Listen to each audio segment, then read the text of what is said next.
Hello and welcome to GentingBet's preview of the Champions League's Tuesday action. Match day 2, of course, with me, Summer Hunter, as well as GentingBet's ambassador and world football expert, none other than Guillaume Balaguer. Thank you, Summer. You're very welcome. Hello. So, we have 3 games, of course, that we are going to pick apart right now. Just to give you a heads up of what those 3 games are, it's going to be Manchester City against Dinamo Zagreb, Real Madrid against Club Brugge, and last but not least, a very tasty one indeed, Tottenham Hotspurs against Bayern Munich. So we'll save that one for last. Why don't we start off with Manchester City going up against Dinamo Zagreb, of course. A club that does very well domestically, 13 league titles out of the last 14, but they really struggle when it comes to balancing the 2 competitions. Yes, and generally, obviously, don't impress when they come to Europe. I think it was 11 games, not getting a victory until they actually destroyed Atalanta. Was the Italian side that finished 3rd in Serie A last season, and it was done with a lot of pace. I watched a little bit of it because Daniel Olmo, who is a winger that plays for them, somebody that actually has been talked about as a possible signing for a top team in La Liga, but hasn't happened for him yet. He was part of the under-21 European champions, Spain in the summer, and it was done also to his ability to beat defenders, the kind of thing you don't see that often. Beat defenders but score as well. He was very, very good against Atalanta. He's one of the leaders of the side, really. But Dinamo Zagreb, despite the fact that they score freely in the Champions League, and in the league they struggled sometimes. They won 13 of the last 14 leagues, but they already lost a couple of games this season. You're talking about a team that yes, domestically have got it much easier than when they go at a place like the Etihad, and Manchester City. Of course. It's Manchester City. So, a relative walk in the park then for Manchester City. You say they're going to win this one, but do you think that Dinamo Zagreb, that they can actually challenge them, that they can make it a little bit difficult at the very least? They do the kind of thing that Manchester City could struggle against, because they pressure high and they're very, very intense in everything they do. When they recover the ball, they attack with a lot of pace, almost being the best example of that. But at the moment, if there is a weakness of Manchester City, is perhaps the centre-back position. As long as they don't defend in their own box, so they defend high up, they fine, because if they get everybody involved recovering the ball, and they don't have to defend in their own box where Laporte is not there anymore, for instance. So how can they cope without him? Well, they're trying to use Otamendi. Stones is injured as well. I think Fernandinho, the plan was always Fernandinho to have 12 to 18 games in the season as a centre-back. And we may see more of that this season now with the injuries. They may even try to get somebody else in January. As everybody knows, they wanted Maguire. But you don't look at centre-backs to talk about defending anymore. You actually have to look at how the team defends. If the team recover the ball high up, there's no need to involve the centre-back. So that's what they want to do against Dinamo Zagreb. They will try to get on the forefront from the beginning, and an early goal, for instance, will make life easier for City. All right, well, why don't we move on then to Real Madrid hosting Club Brugge at the Santiago Bernabeu. Of course, you have gone for the Spanish Giants to win this one, despite a very disappointing, very terrible loss to PSG at the Parc des Princes. The last outing of Real Madrid were disappointing for so many reasons, but mostly it's what people call attitude, or what Zidane said, it was intensity.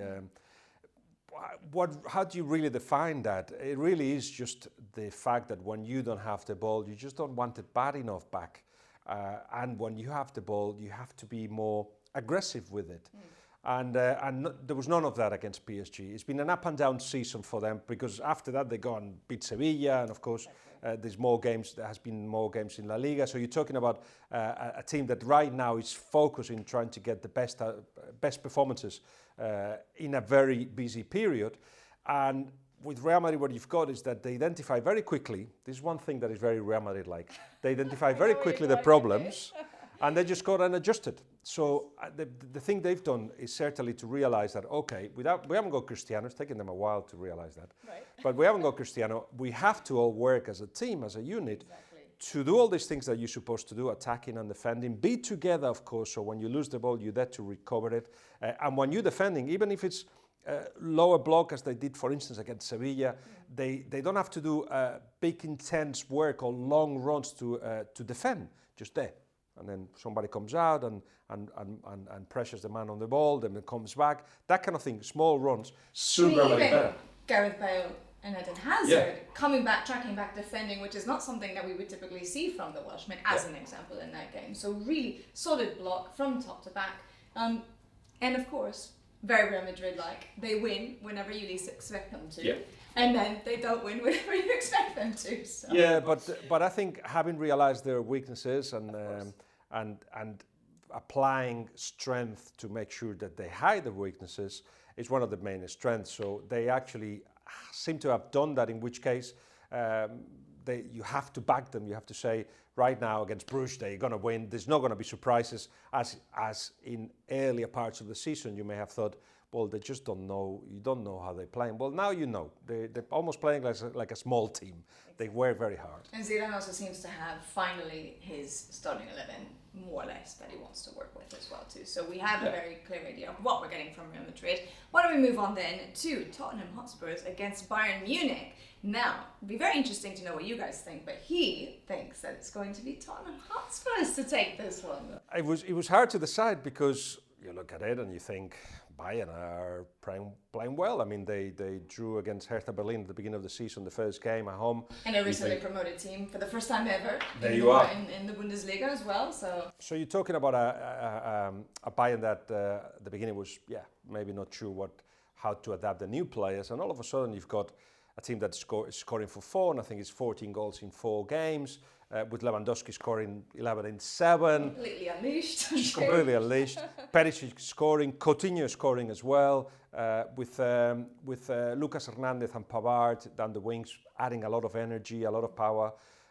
They drew against Leipzig, who is top of the German side, Julian Nagelsmann's team that looks really strong.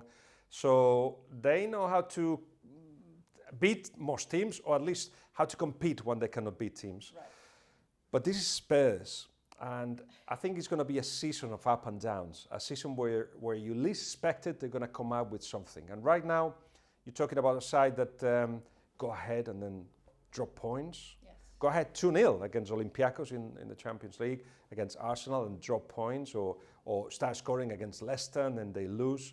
But the performances, especially against Leicester, you're talking about a side that know how to compete as well, need Kane, need the goals of Kane, but need a stronger midfield that hasn't been defined. We still don't know what's the best midfield for these Spurs.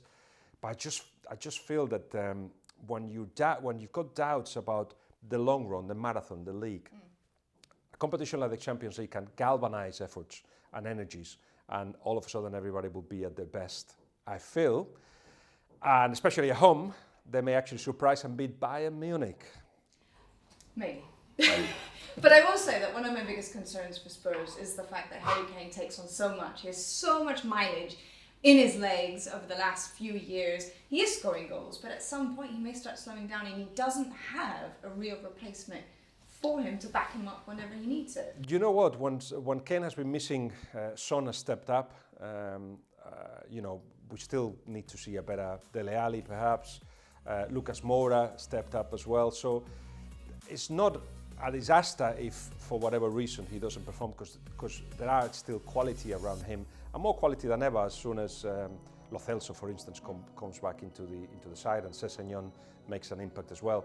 So from that point of view, there's a little bit of newness at Spurs, but perhaps not enough to say that this is a team that's going to go to the next level. I feel that they are a little bit stuck. So we may not see them in the Champions League final again, is what you're saying. Possibly not, but I do feel that when they get together and they do the things that they have to do, especially when they're not expected to, or against a team that is in theory superior like Bayern Munich, boom, something happens there that shows the best side of Spurs. I think that would be Bayern. All right, so there you have it. Manchester City, Real Madrid and Spurs to all win their games on Tuesday's Champions League fixtures. So we're going to leave it there for now. Of course, all of these games are going to be available on GentingBet.com. Thank you to you Yeah, of course, our ambassador for GentingBet as well. But just stay with us, we are going to preview next Wednesday's fixtures in the Champions League.